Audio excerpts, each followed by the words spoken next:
안녕하십니까. 2월 20일이 되었습니다.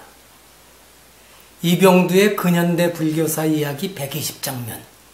오늘은 67번째 순서로 간송 전형필의 문화재 안목을 키워준 스승 위창 오세창에 대해서 말씀드리겠습니다. 문화재 수집에 일생을 바친 간송 전형필이 이 사업을 할 수 있게 해준 수많은 인연들이 있지만 그 중에서도 그에게 외종형이 되는 소설가 월탄 박종화와 휘문고보 시절 스승인 춘곡 고희동 그리고 위창 오세창의 역할이 매우 컸습니다.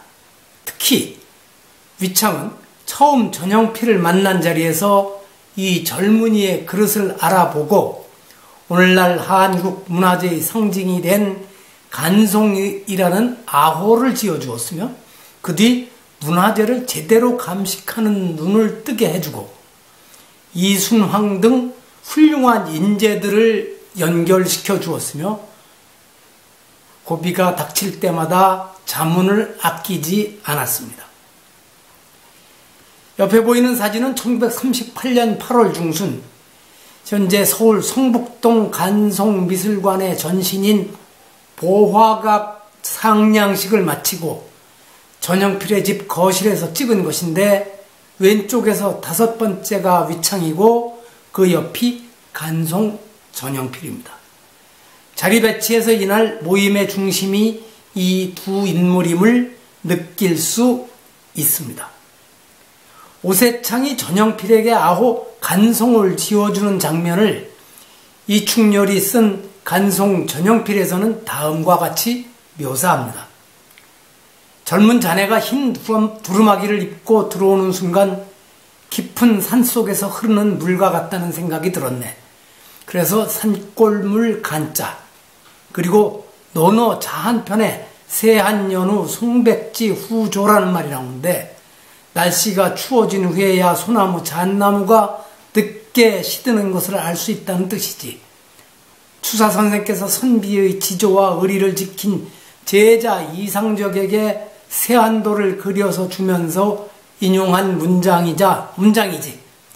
자네에게 이 문장에 있는 소나무 송자를 넣어 간송을 주지.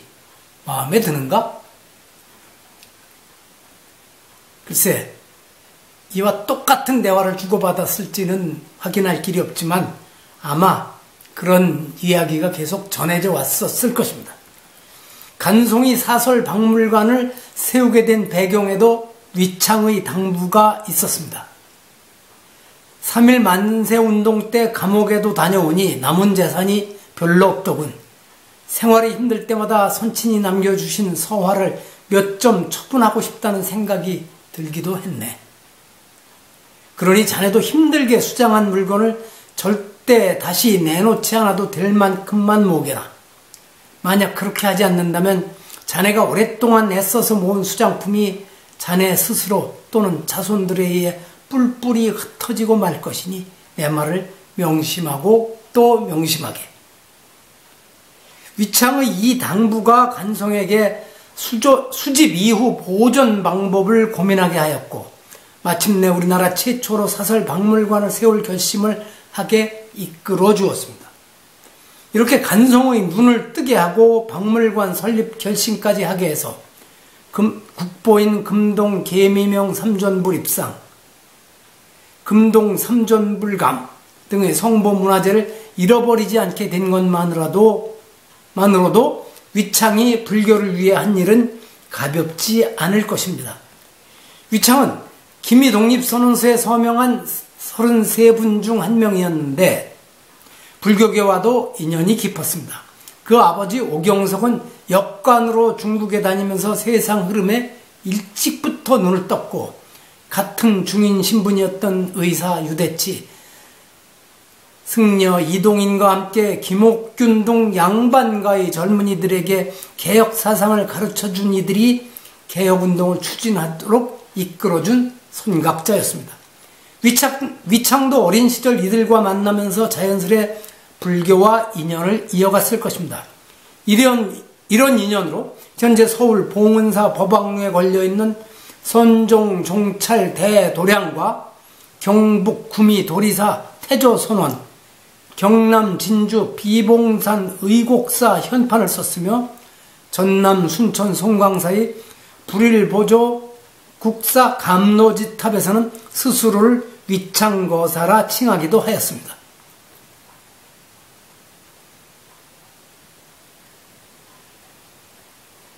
이 사람이 살다 보면 참 이런 좋은 인연을 만나서 자기를 더 넓은 세상으로 나아가게 하는 경우가 있더군요. 하긴 때로는 자기의 길을 가로막는 인연을 만나기도 하지만 참 간송 전영필이 위창 오세창과 이런 인연을 맺었던 것이 간송 개인을 위해서뿐만 아니라 한국